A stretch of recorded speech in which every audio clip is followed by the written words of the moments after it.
This is the Fan Electric Ghost doing live on the air with Juan Punchy Gonzalez, musician, producer, and video maker, tour manager, audio engineer, multiple hats. Welcome to the Fan Electric Ghost podcast. How are you doing tonight? I'm doing fine. Thank you for having me. How are Well, you? it's always great. I'm doing fine. Kind of multitasking because I run the show, but I also do music and production myself. I'm in my bedroom studio. Um, I'm a synthesist. I'm like I got Moogs and modulars and kind of like a forgotten art with all these NPCs and things around today and DAWs. Sure. But You're an old yeah, hardware guy. yeah, I like to take my Moogs and direct record them to multi-tracks. Which is like in the world of DAWs, people don't like to do that. But I kind of I started on a Tascam and a Fostex. I'm a child of the '70s, and I still like to do it that way. I just found that for me it works. Other people are like, "Oh, that's too hard." I hear you. But like you're a veteran live sound engineer, touring producer, production manager, video maker, music producer. Overall, sex symbol, as you note. That's right. Well, someone has to bear the cross. You know what I mean? Someone has to carry the burden of sex symbol, and I figured, why not me? You know. If you worked on 5 or 7 continents, so you've been pretty successful with being able to do what you want. So you always been able to work in music? Was that your original like plan, and you were able to do that Yeah. consistently? Well, I started off. I started up in live theater. My family, my dad and my mom, they ran a live theatrical company here in the city of Tampa. My entire life, I grew up and I was born into it. My dad ran it for 50 years before he finally Mm, retired. So I grew up as a child actor, and then from that, I started tech managing his shows, cool, cool. and yeah, and then at age 17 or 16, the only way you can rebel against a theatrical family is to play guitar and do rock and roll, right? So I had my first job. I was bagging groceries, and I saved up enough money to buy my first guitar, my first little amplifier, and I decided I wanted to learn how to play guitar and be that annoying child.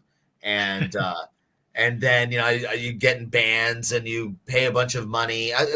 Pay a bunch of money for studio time and stuff. And then I also bought a 4-track. I had a Tascam 4-track that I bought Mm, from a local music store here back in the late '80s. And I used to love synth. I had an old sequential circuits synth back in the day. It was oh, monophonic. oh, You did only you had have like one. a profit? Did you have It a was like profit or yeah, one of the like an old, like a monophonic small one. ones? It was like a mini Oh profit, yeah, a little yeah. mini They one. It had was a mono. uh, Like it was like a mini monophonic. mode. Yeah, it was like a Yeah, mini mode. It was like their version of a mini mode, but and a really terrible sequencer that like it was just awful. And then down the road, a good friend of mine turned me on to the Atari computer, the Atari 1040 STF computer, and oh, I that had had like that. Well, it was the first computer with built-in MIDI ports. you had like So a music production system in it. It had like an early DAW. Did it have something no, like that? well, okay. So let's get uber nerdy now. It was an 8 megahertz 68,000 processor by Motorola. The computer itself was a 16-bit computer, which in its day was actually really rare. And it Mhm. came with built-in MIDI ports because the guy that designed the computer realized that with MIDI, you could Transmit it. network an entire office of computers with 16 individual channels with values of 0 to 127 over a course of values of 0 to 127. So they were actually able to do file sharing on these Atari computers Oh at wow, 19,000 baud, which was 4 times as fast as the average unheard of. modem back in Yeah, the day. yeah, yeah. That's way faster And right, than well, the MIDI modem. is a very fast implementation. It actually runs at I think 29,000 baud is the actual speed of MIDI, which is very fast, especially for 1980s technology. So Yeah. so this computer had the built-in MIDI ports, which is really super cool, and I ran like a really early version of Cubase on it. Oh Um, okay. and I had a drum machine, a little SR16 Elisa's drum machine, Oh, I know those. and Yeah, yeah, you remember that guy? yeah, And I had like this Lowry synth keyboard thing that you could record the MIDI into the Atari, and then the Atari would play the MIDI back into it, and you could trigger these sounds and then run those into the 4-track, and you could do all this kind of like MIDI bouncing and all this stuff. So at the yeah. height of and I started working in studios, and I learned how to cut tape, and I did like one record on a reel to reel where you actually had to cut tape and do editing and stuff Try like to cut that. it that way. Yeah. Yeah, But that's awesome. and then I I think never there's did it something again. about And that. then I never did it again. Once the late '90s showed up and Oh yeah. computers were the norm, like there Hmm. was no need to ever do any of that nonsense again. So I've never touched a reel of tape since the late '90s. That's So, interesting. Cause I had a chord sequencer, kind of like a SQ1 or something, and it mhm. had these little mini discs, and it was MIDI, and then I had it hooked up to a D50, and Okay, then I had a Tascam 4-tracker, so I would create all these like and it was multi tremble, so the D50 could do multiple lines, right? And so if you okay, ran it into the chord sequencer with the disc, you could run like 16 tracks just on the SQ1, and then you could dump those to like one track on a 4-track, and I could create these really deep sure. multi-track things. Sure, and then bounce like tracks one, 2, and 3 Yeah, to it's 4, bouncing. and now you Yeah, got 3 more tracks, and you're like, yeah, so I was using like part way digital with the chord sequencer, and then part way, analog tape running into the Tascams, and I kept that kind of sequence for a while, and then now I just use like multi tracks, like big Tascam 24s and things like that. Really? Do And you have a 24 track reel machine? I don't have any reels anymore. I kind of went to multi tracks that have SD cards and stuff like that, Oh, but sure, sure, sure, sure. but deal with wave files. But I found like going right into a multi-track without going to the DAW, like going to a Tascam 24 and actually using like the 24 tracks on that and having my Moog grandmother, all my Moogs going into it along with my D50 and my other stuff. I still like to record that way, but it's just a choice, You know what? that I made. Whatever it takes. That's what I always say. And look, I'm one of those people that's not a fan of Pro Tools, right? I owned a Pro Tools HD6 system when it was all the rage to own one of those because Hmm. I had clients and the clients are like, I want to record on Pro Tools. Okay, so what do? Do you not have business and because you're Yeah, so hard gotta headed do it. about it? Or do you want to make money in the business? It's called the music business, right? So it's Yeah, not the yeah, music friendship or the music cool guy. It's the music business. So if you want to make money in it, you have to own the tools that people want to play with. But that was at a time when I was touring a lot, and then I would book the studio for the time that I wasn't touring, and most of the time I was recording a lot of like local acts and stuff like that, and then I had like my record projects that would come in, and usually there were bands that I worked for, and they were just like, well, we'll just record with you, and then we'll get so and so to mix it. You know what I mean? Because they trust me to put, they trust me to do. They the already know engineering. me. They can hang Yeah, out with me, that kind of thing, and then they would go hire some boutique guy to go mix it, which is fine. You know what I mean? I don't care because again, it's a music business. If yeah. there's anybody that's gonna be making any money, I want to make it. It is what it is. And you can throw integrity out the window. Integrity and $5 will buy you a Happy Meal. That's about it. You know what But I mean? in that role, you were the recording engineer, right? That's what you were doing, Right. And co-producer. So you sit there and you tell co-producer. the guy, yeah, you tell the guy like, I think you could play that better. What do you think about a bend Oh here? yeah, Maybe a different note you're singing here, that kind of thing. Let's change this line. You're kind of jumbling it.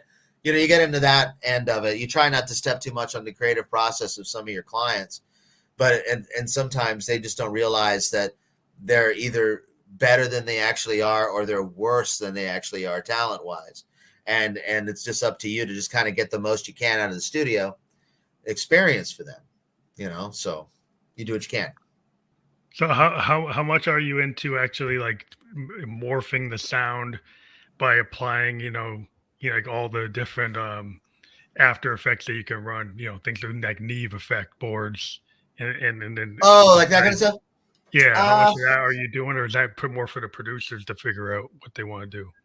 well, I mean, a mixing engineer is going to do whatever he wants to do anyway. So However, he's gonna do that, uh, yeah. yeah. However, like on my own end, like if I'm doing it from stem to stern, if I'm doing a whole project all the way to mix, all the way to master, my latest thing is all the SSL stuff that's come out. Oh, Solid SSL, state, you like yeah, that? solid state logic has really come out with, and they're hitting it out of the park.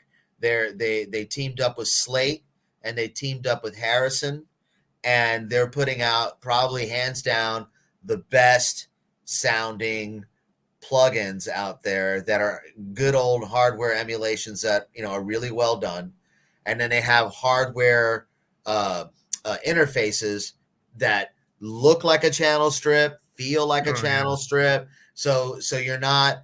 It's not all mouse and keyboard. You can actually Yeah, so it grab like a feels like, yeah, that's part yeah of the whole like benefit of those things was the fact that they were tactile. Kind of like yeah. why when you play a Moog, like mini Moog, Hmm. like the reason why you like to play it is because you can actually play the controls, right? That's part of And it.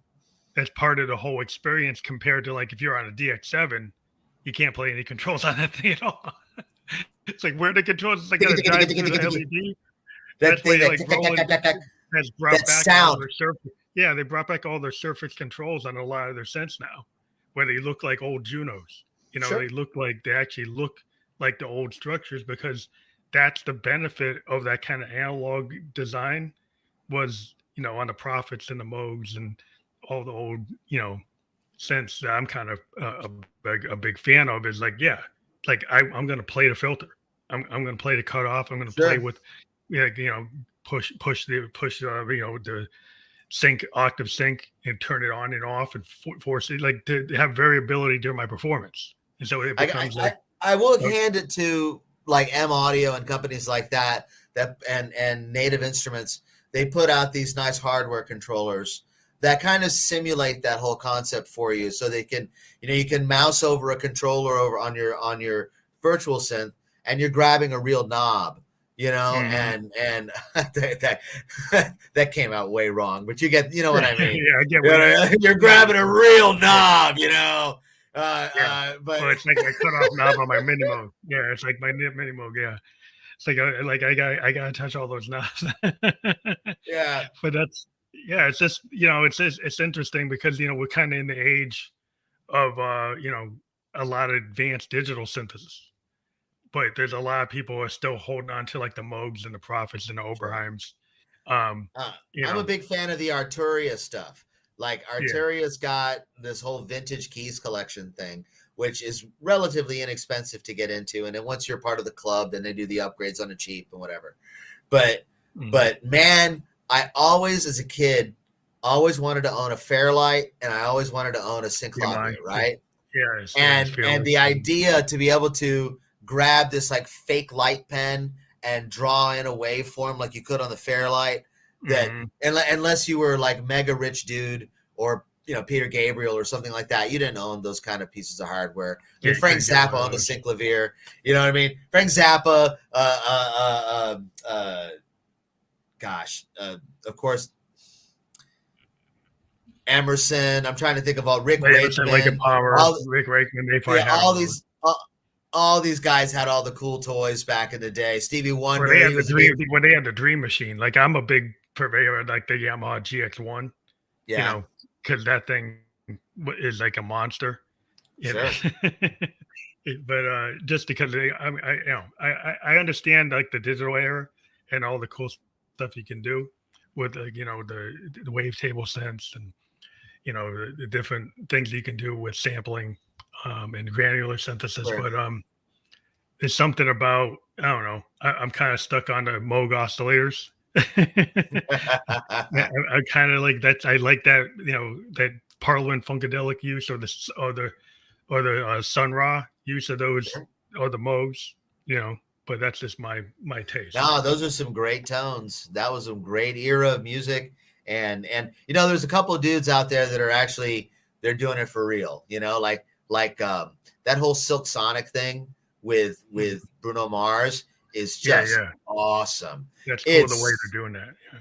It's such awesome production, and it's really they're managing to do something which is actually kind of unique, and that is to take this kind of like retro sound, right, and still pull off a modern production.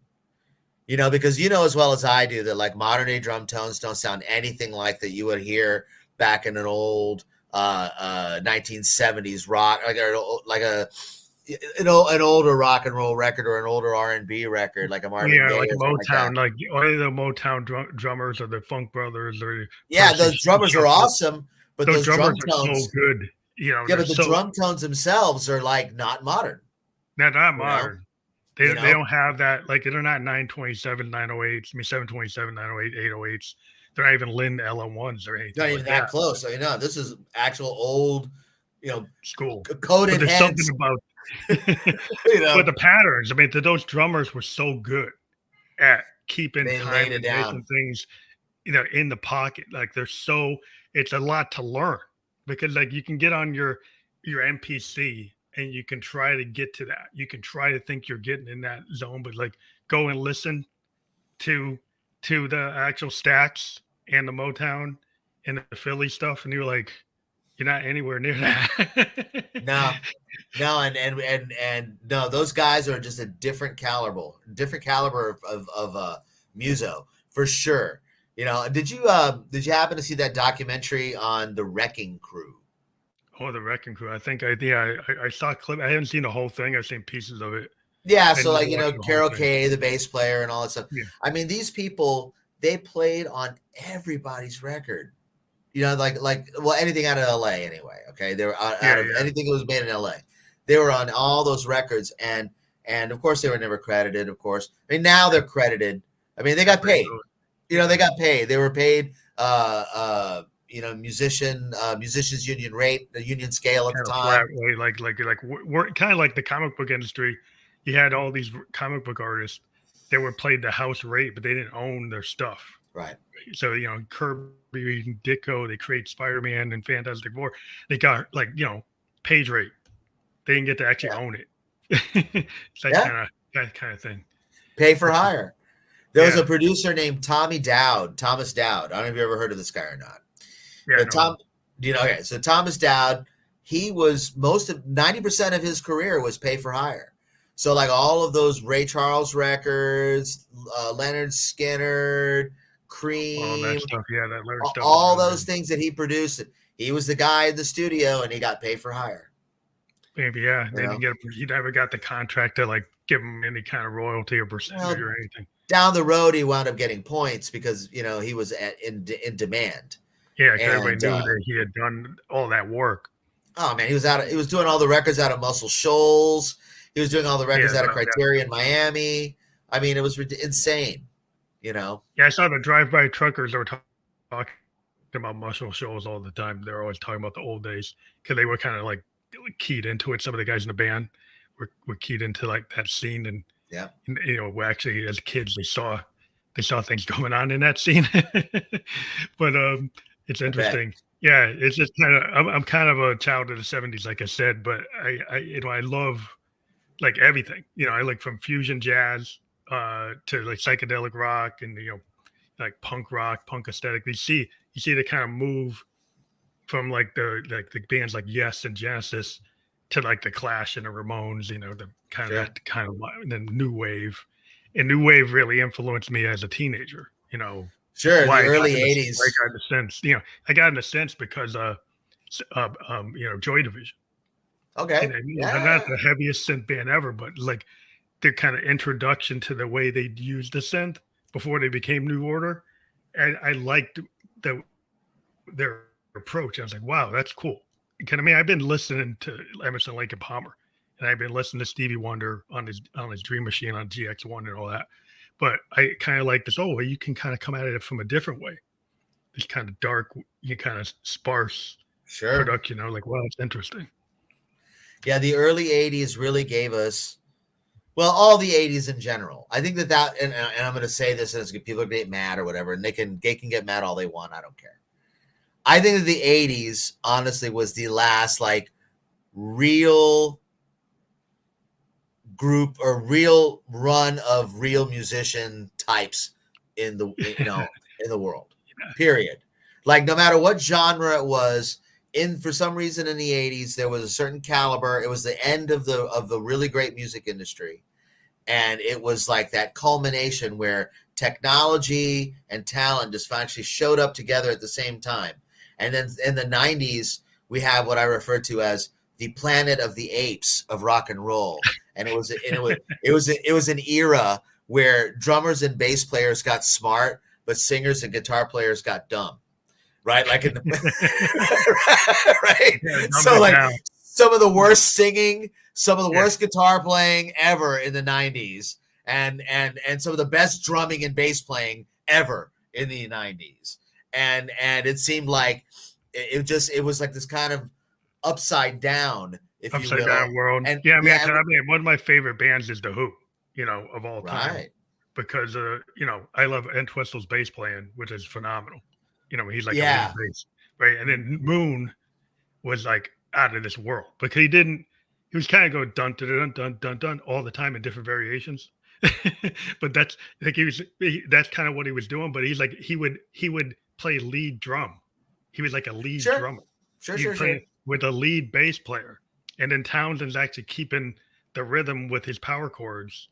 Yeah. So it's like a band trying to fall apart, but they stay together. So they have this punk aesthetic, and then they have a progressive rock aesthetic. So they go out there and do like, Barbara O'Reilly, and then they have these big rock operas like Tommy and Quadrophenia. It's like sort of kind of punk and like Yes, but not exactly Yes, because like you go see them, it's like, well, that's not Yes.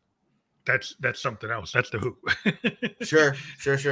Like from that era, I'm a huge Queen nut. Matter of fact, where is it? Oh, it's in the bag back there. But I have my Brian. Well, the whole band's amazing, but I mean, Freddie's just an amazing showman.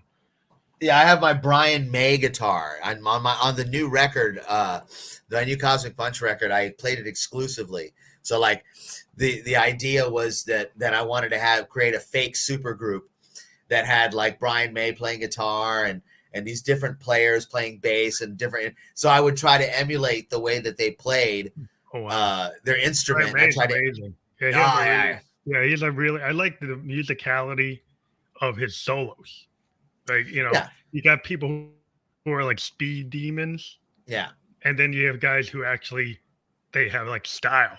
Like style, and you're actually saying something with the solo, and it's not like you're not trying to just blow everybody with your speed and technique. You're actually expressing something, Well, he's composing solos, right? It's a difference between a guy that like does an improvisational solo, and there's people that are fantastic at that, and then there are people that compose solos.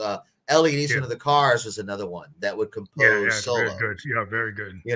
Like his solos are a work of art in and of themselves, and then, then you had guys like Eddie Van Halen that they would just burn, and they would burn so well that it just sounded like he wrote it. But I mean, he just kind of Eddie was in a class like where he could do that. And I think everybody was trying to be him, but they weren't him. No way. No way. They like you get the guy who's like, that's the guy, like the Hendrix, and then like the Coltrane, like Davis. You get the guys who can really do it, and then you get people like, well, I'm trying to get there, but I can't really. And arguably, like, Hendrix wasn't like a great guitar player, arguably. You know what I mean? Like, there were definitely guys out there who probably technique-wise smoked him. Technically smoked him, but I think it's the whole picture as a songwriter. That's right. It's his in terms of his chord arrangements, his lyrics, his vocal. It's like the whole package. Like, Dylan's not the best at anything. Whoever told that guy he could sing. You know what I mean? Like, it's like how he can, if you think about it, if you don't like his voice, but if you think about a song like Idiot Wind, or if you think about his classic songs, right? The composition of him and the structure is like, wow.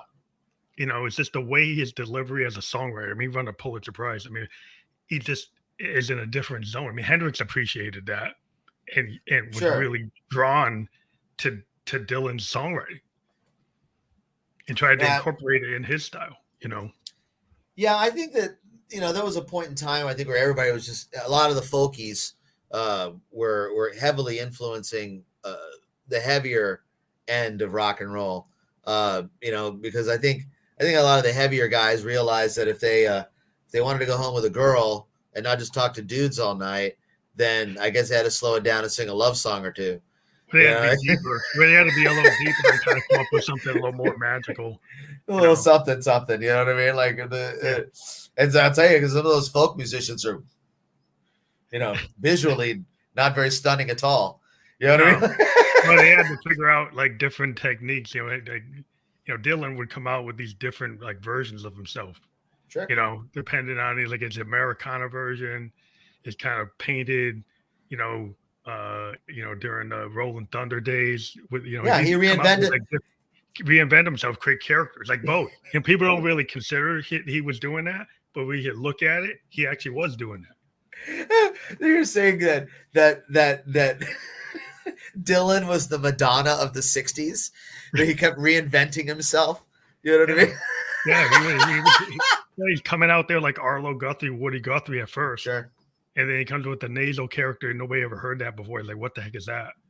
And then he went and does that thing with Johnny Cash, and he actually settled his voice. And it's like, that's nothing like the nasal voice, right? And he would change into these different, even to this day, he does these different things that you wouldn't expect.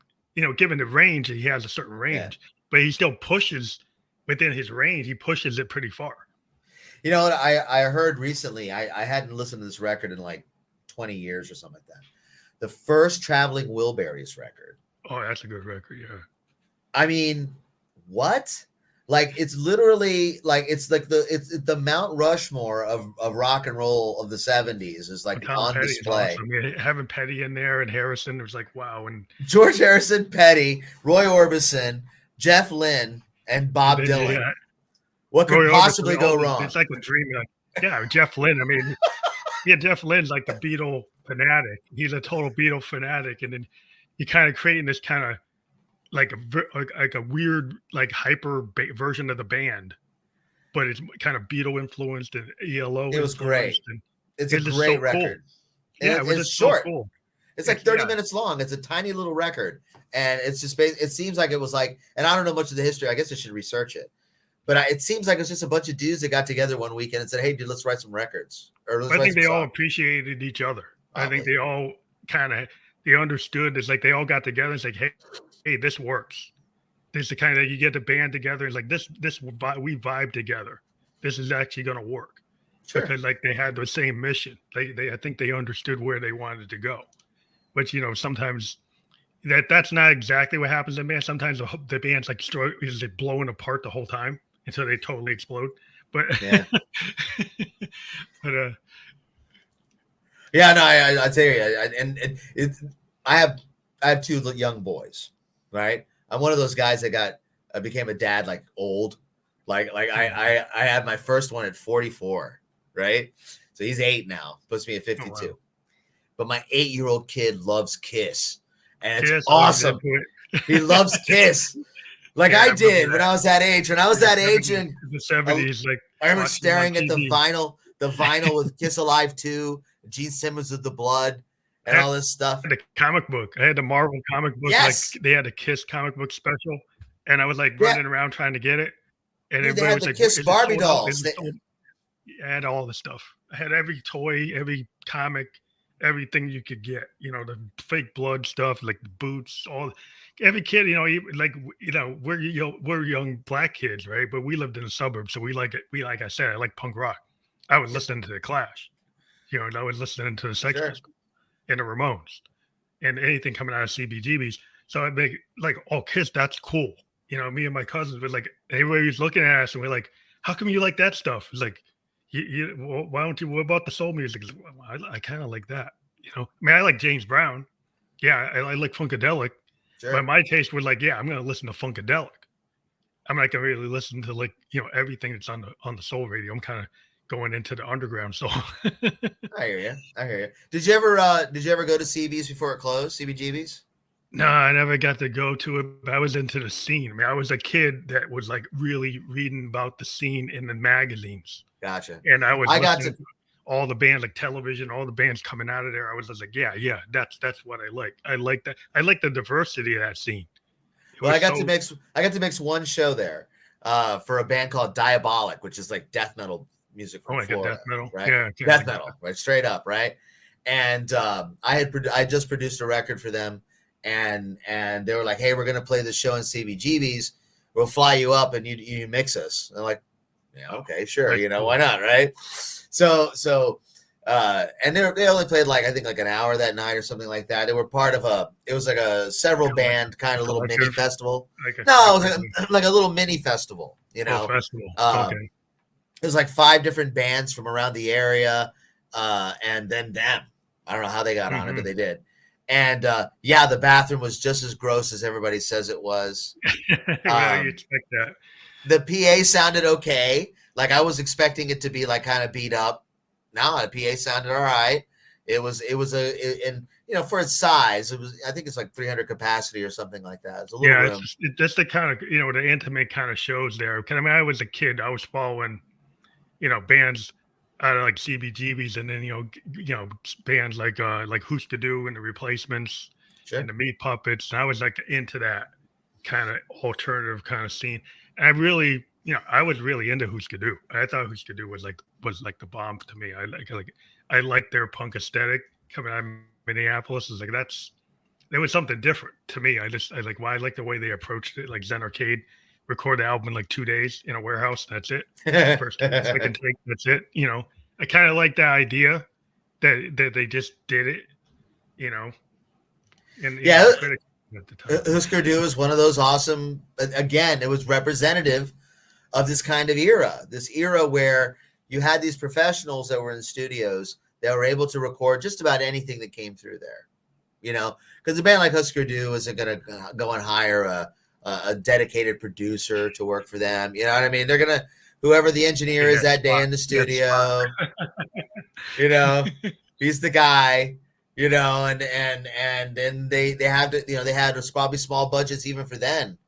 Because keep in mind, I mean, records were very expensive to make in the 70s and 80s. The price of records to make records has gone down quite a bit. Exponentially, yeah, probably, yeah. Yeah, You with don't the have to advent, spend like 6 months and 500,000 to $1 million budgets. That's not really it's not happening, right? real.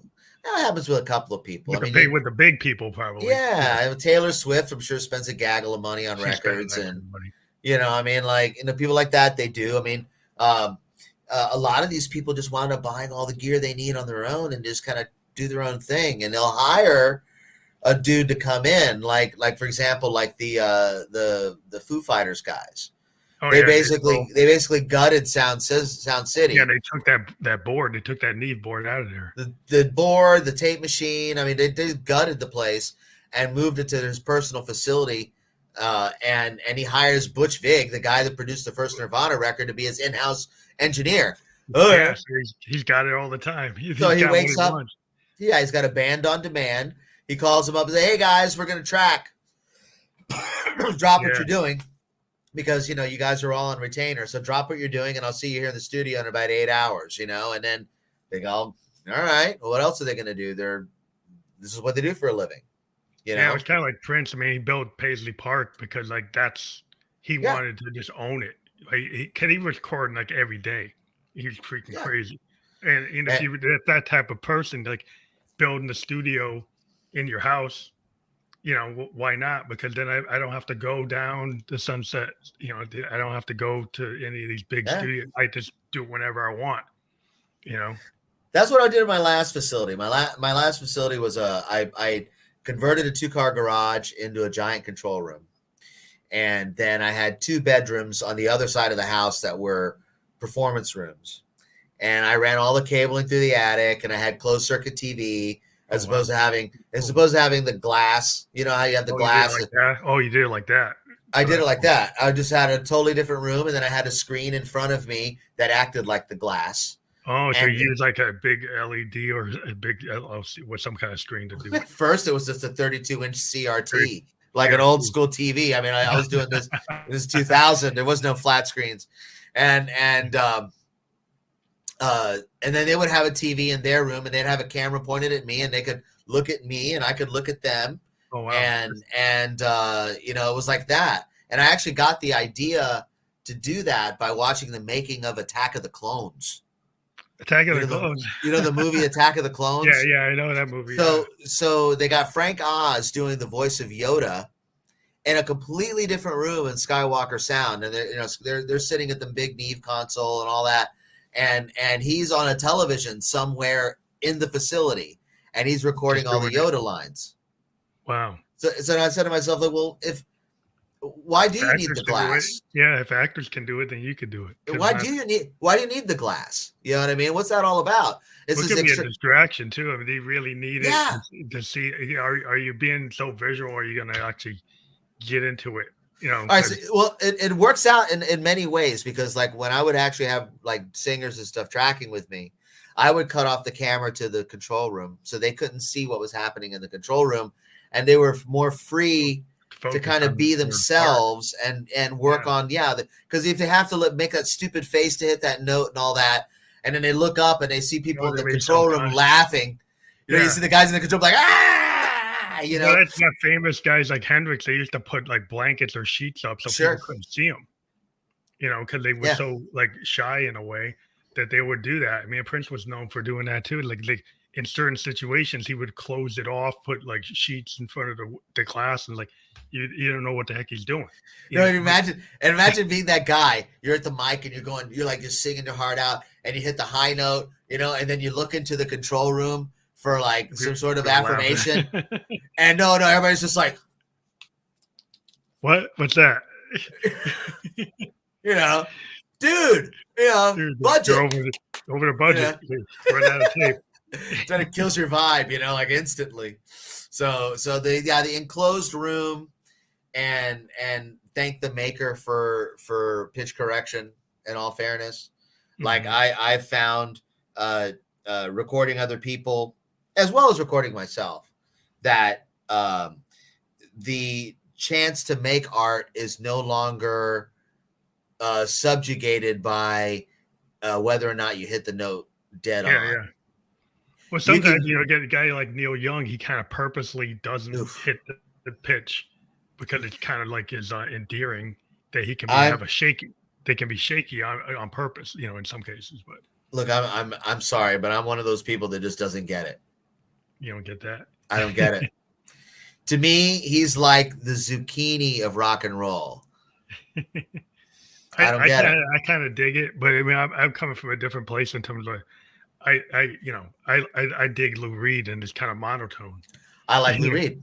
I like Lou Reed. Yeah.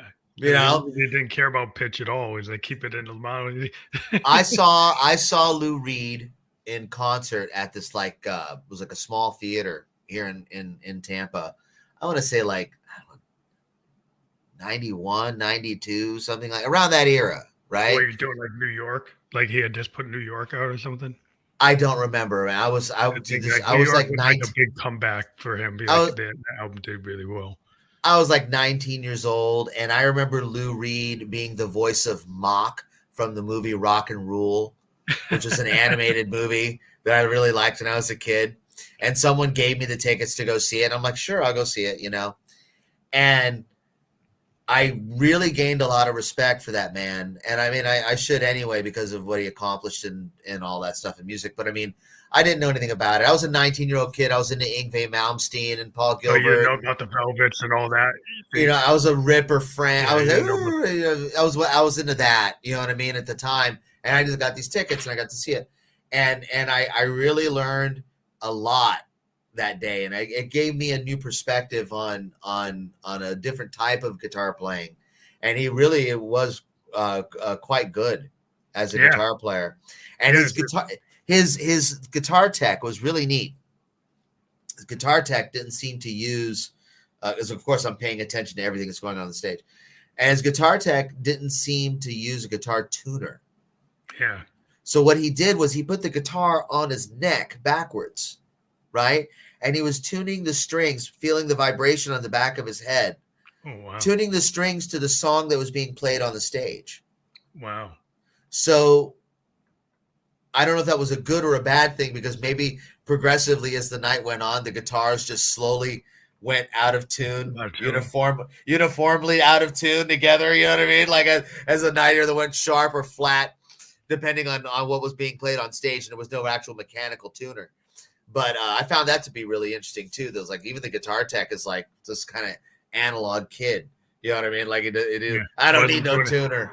Yeah. Well, I mean, Lou is kind of famous for people interviewing him. I think there was a documentary. He was talking about like Transformer. And there were a lot of guys, like some of his producers and engineers, were saying, well, he didn't really care about the guitars being tuned. He would just pick up if something's out of tune. He said, well, hey, Lou, that's out of tune. He said, well, I don't care. I'm going to use it because I'm going to use it this way. Is the way I choose to do it this way. And he just really came at it from that kind of really like, I'm just going to come at it like, like if you go back to the Velvets and he was hanging out with Andy Warhol, it was like total art. We're just going to a lot of drugs. And a lot of drugs. But it's just kind of perspective. Like we're just going to do the art for art's sake. Whether it's perfect or imperfect, it didn't really matter. It was just like, that's what it's point in time, what we're going to do. It's how I feel right now. Sure. And it doesn't have to be technically perfect at all. It has to be what I feel that it needs at the moment, which is sometimes it's kind of hard in this kind of digital world. People are like, oh, I got to be perfectly aligned. I got to be on the beat. I got to be, and that kind of mindset, you don't get an album like White Light, White Heat out of that. Well, it's not the new artist per se. It's the audience. Yeah, I think the audience would hear something that's not quite perfect and say that's bad. And it's the argument about the mastering standards, the loudness wars. So I'm sure you've heard of this kind of concept. I heard about that, yeah. So like everybody's trying to get a record that's a little louder than the other guy's record, a little bit louder than the other guy's record, or at least as loud as this guy's record, whatever. And you lose a lot of the dynamics, you lose a lot of the punch, you lose a lot of the air that used to be pushed by the speakers to create this kind of thing. So if you, a really great example of that is to put in like a record that go to Spotify and then like put in a record that say Bon Jovi or any band put out in the early part of their career, and then listen to a record that they put out recently. And you'll notice a huge volume difference. Yeah. And the way it impacts you and the tones and everything is very different. And so I think that the level of perfection has gotten very sterile, right? It's sterile at this point. Like it lacks. Yeah, it doesn't seem to have cool guy factor. Yeah, I mean it kind of is like, to me, it's like if you get it to that point, like I'll go listen to like Quadrophenia on vinyl, and then I listen to it on Spotify, and I hear all this stuff on the vinyl that I don't hear on Spotify. There's all this stuff I'm missing, and it's like, so however they're engineering it, like I'm losing like a lot of this record, how it was actually intended to be heard, And I don't know if the audience today knows that the difference, because I was a child in the 70s listening to vinyl. And I was listening to 8-track, and I was listening, the CDs before we got to the MP3s and the compression. And I was like, I don't know if people know the difference because maybe they never heard it. Well, I remember the anger that everybody had when CDs came out. They're like, that sounds stupid. It sounds plastic.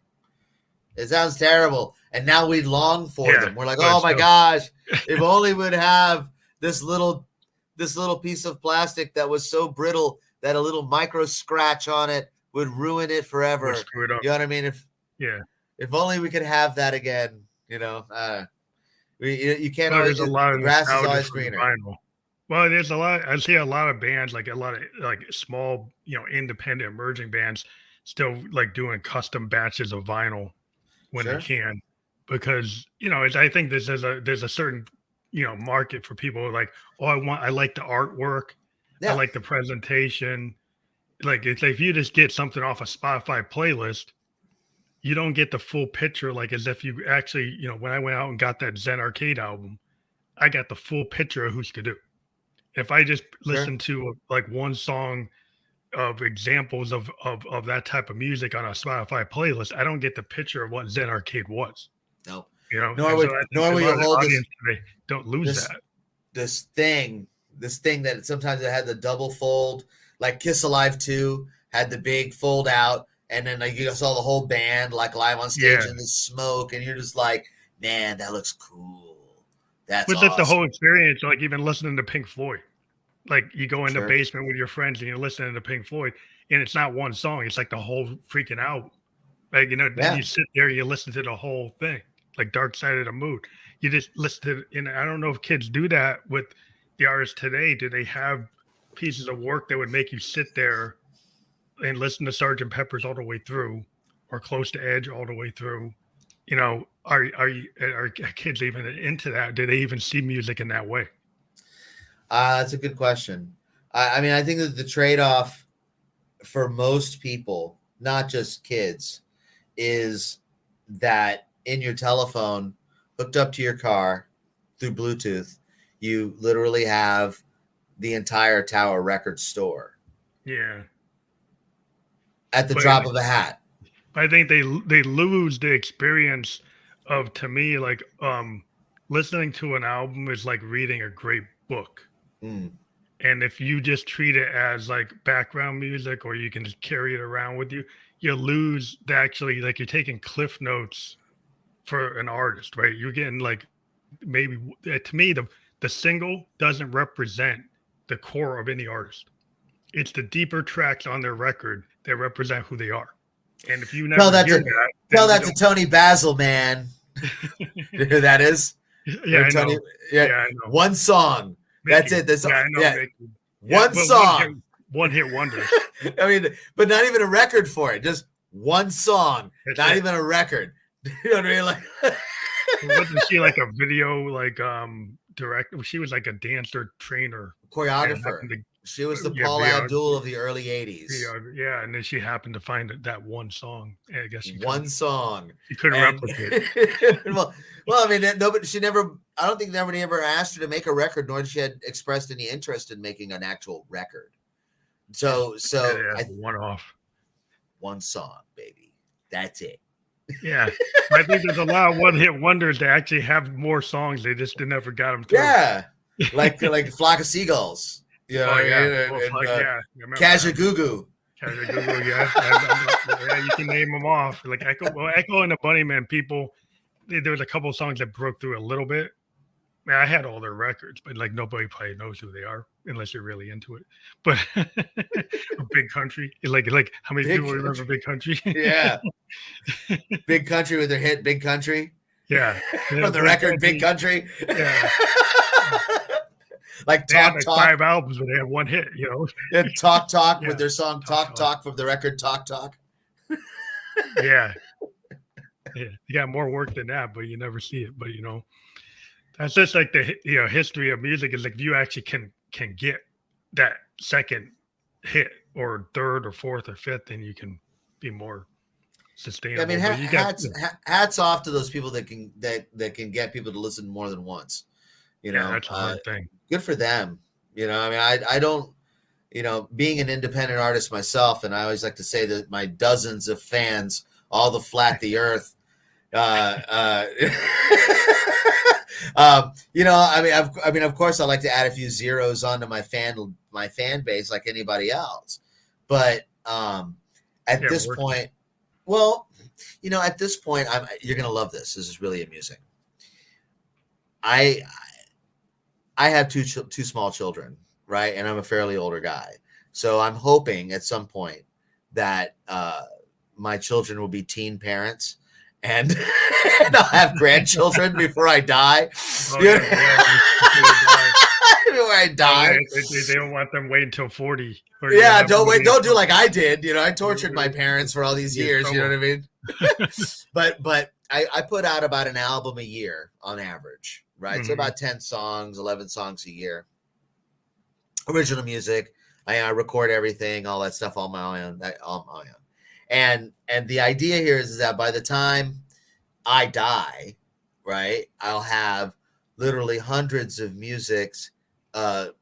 songs available in the ethos. Yeah.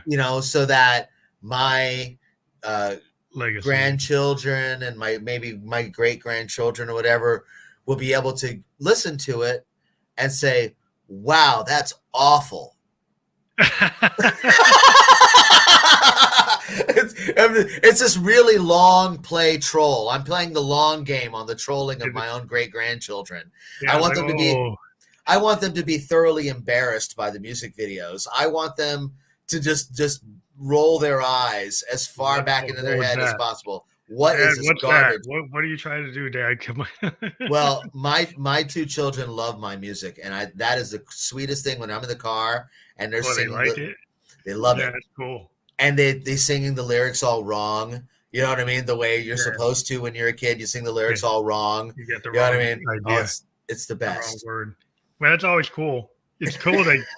It's cool if you get them to be into it. You know, that's always a big, like if your family like that's always like a struggle because like when you're teenage rebellion like that your basement band like your mom and everybody hate your dad's like turn that off. If I get home, you're not playing. It's like when I'm home, you're not playing. Are you kidding? If my kids got into music, I would be like the worst. I'd be like, dude, let me jam with you. Come on. Come on. What key are you in? What key are you in? Let me grab a guitar. Hold on. Jump on it. You know, let me get a guitar off the wall. Hold on a second, you know. Well, I think it's so, being a musician to me is cathartic, man. I just do it because I love it.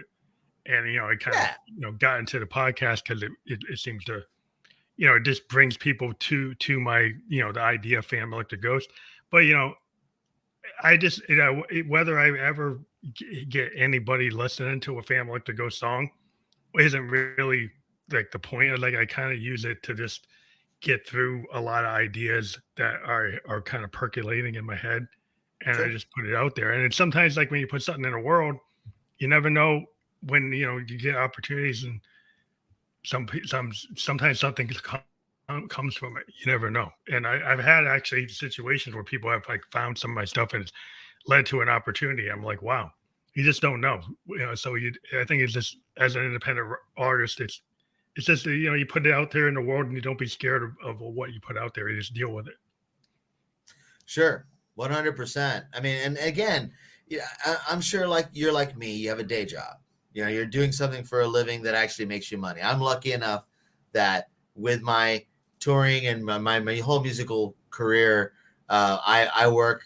My day job is I'm the audio engineer at a theater locally, right? Mm-hmm. So and I act as a liaison between, because we're a unionized room. I act as a liaison called the steward. I'm the steward with my building for between the union and the building's production management team, right? And I deal with the roadies from the tours, and we put their show in and we pull their show out, that kind of thing. And I mix about, I don't know, maybe 20% of what comes through my theater, because the rest of the time they bring their own front of house engineers. Your own people, right? Yeah. Of course. Like I used to do. I was the guy that came in and said, hey, get out of the console. I'm mixing tonight. You know what I mean? So, of course, and I get it. And it's fine with me, because during those moments where I don't have to mix is when I'm upstairs on my laptop working on my next music video. Doing your own thing, yeah. You know what I mean? Because I know that I know they're not going to blow up my PA. I got limiters on it. They're not going to blow it up. You know what I mean? Yeah. So if it sucks, it's their fault. I didn't do it. They wanted to take it, so they own it. Yeah, you want to drive the car, dude? You have at it. Enjoy it. You know what I mean? Yeah, like you're not going to wreck it. Don't hit the ditch. But and oddly enough, my venue that I work in is fantastic sounding room.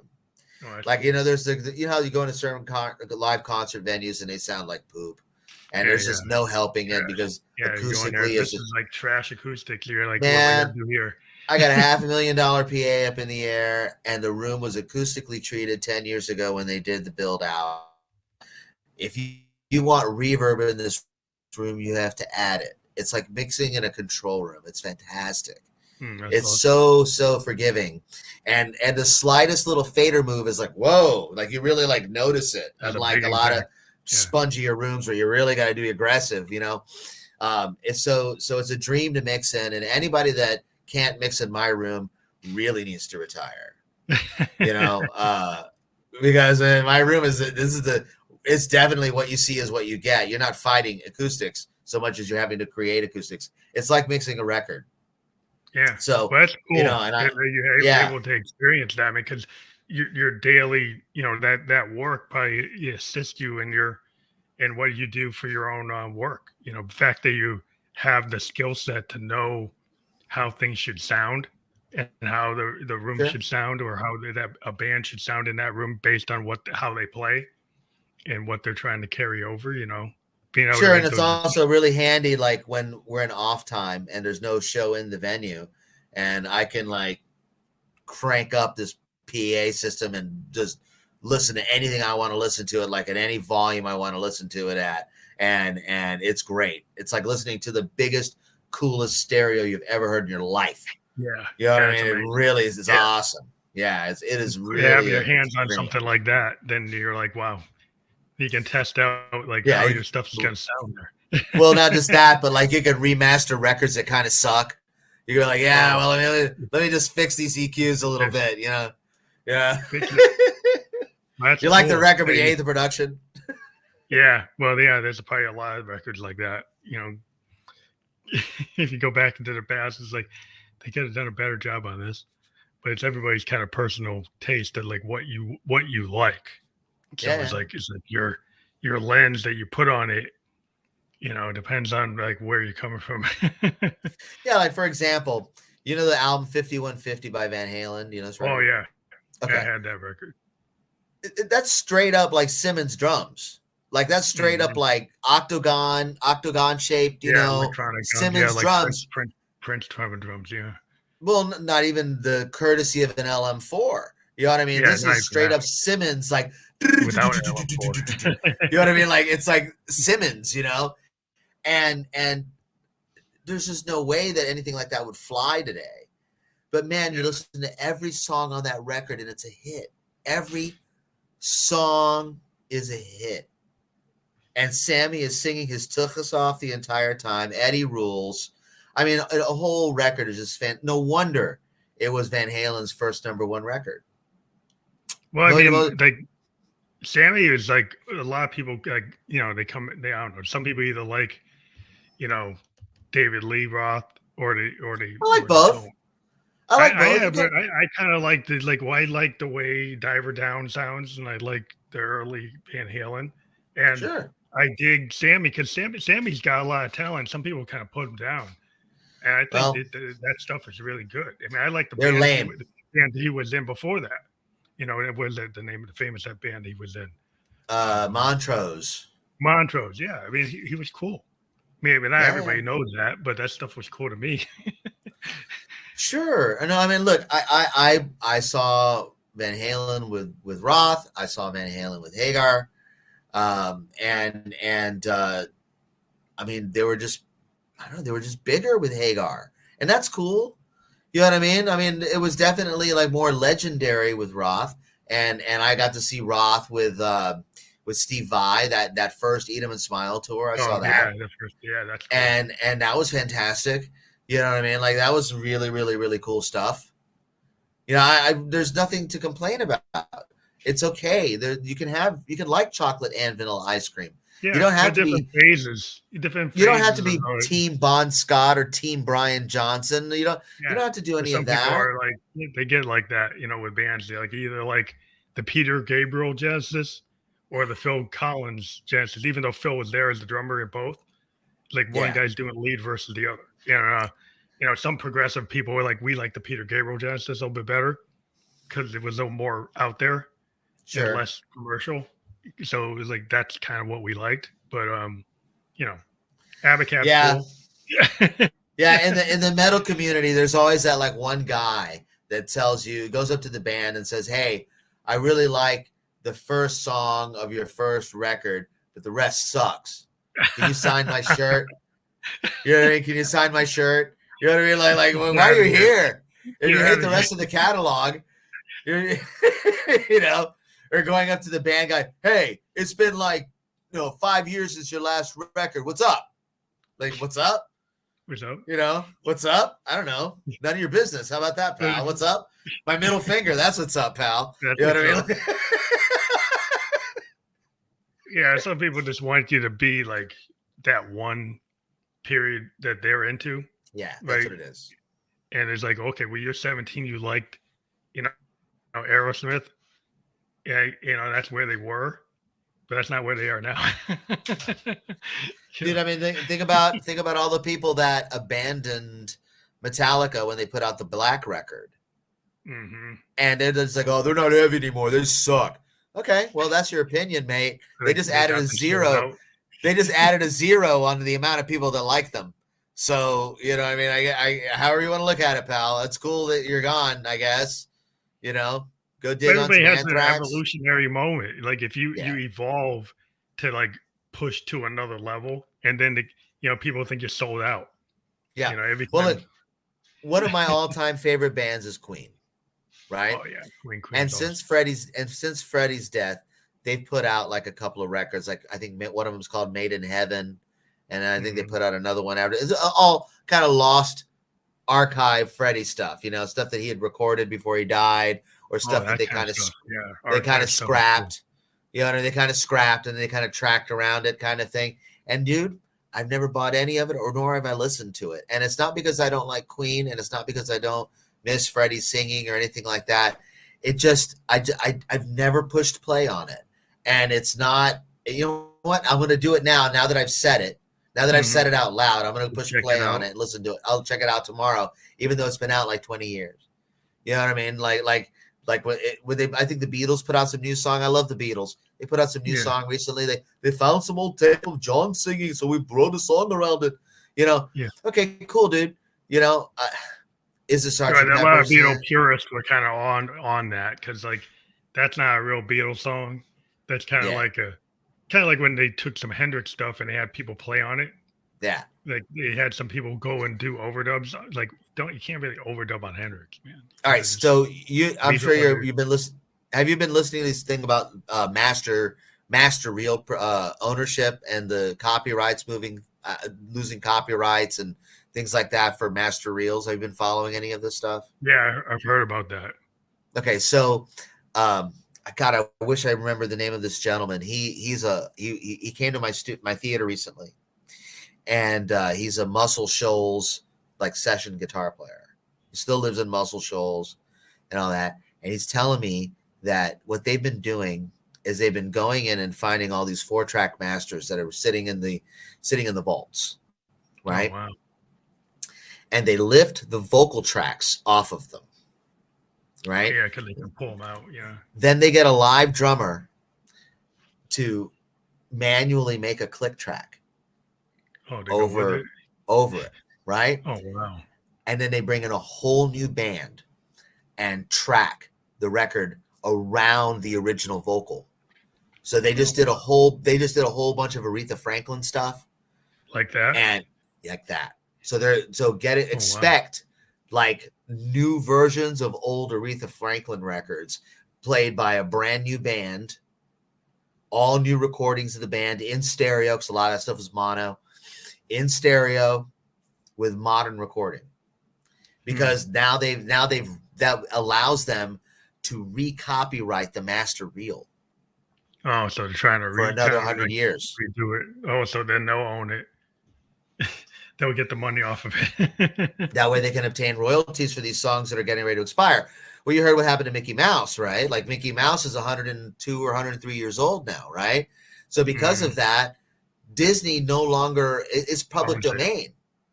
The Hmm. original Steamboat Willie, Mickey Mouse is public domain. Oh wow. And Probably the not happy about second, that. well, there's nothing they can do about it. That's just the copyright law of the United States. It is what it is, right?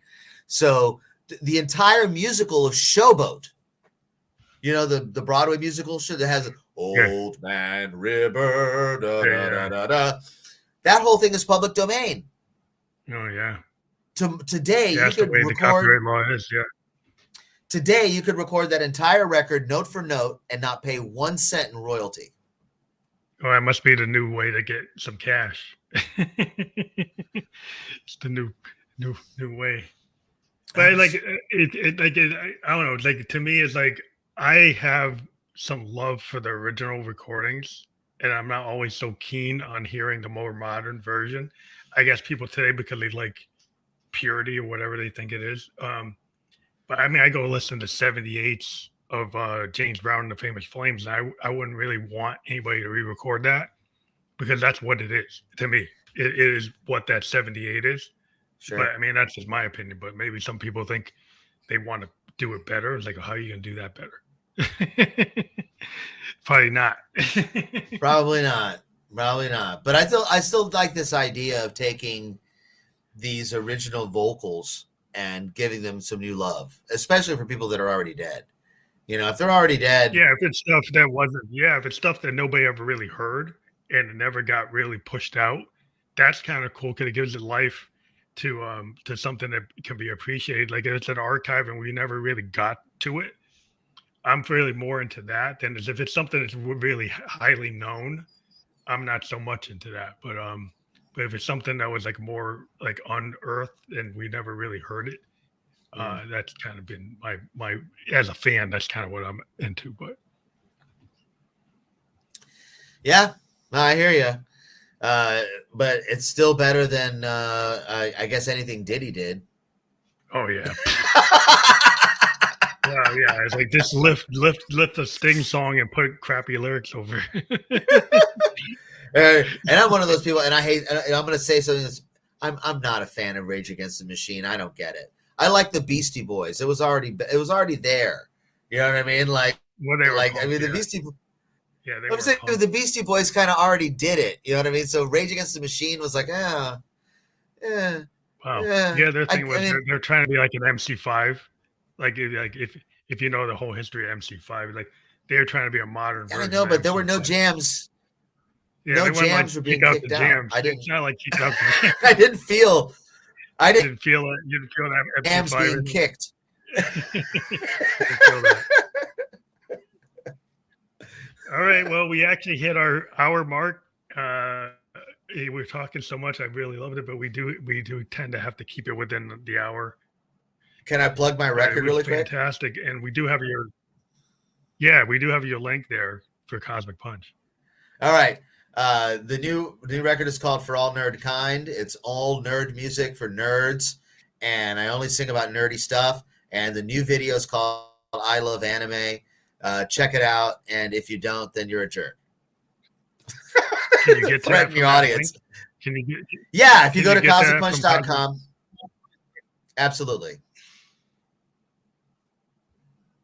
That's awesome, and that will be fully clickable for everybody watching. We're on YouTube, Twitch, and Facebook, and anywhere we're published or where you can listen or watch. In the description of the podcast, that URL is clickable, so you can go right to your website and check out your latest any of your records or anything you have on your website from there. Awesome. Well, thank you again for being a guest on the Family Electric Ghost podcast.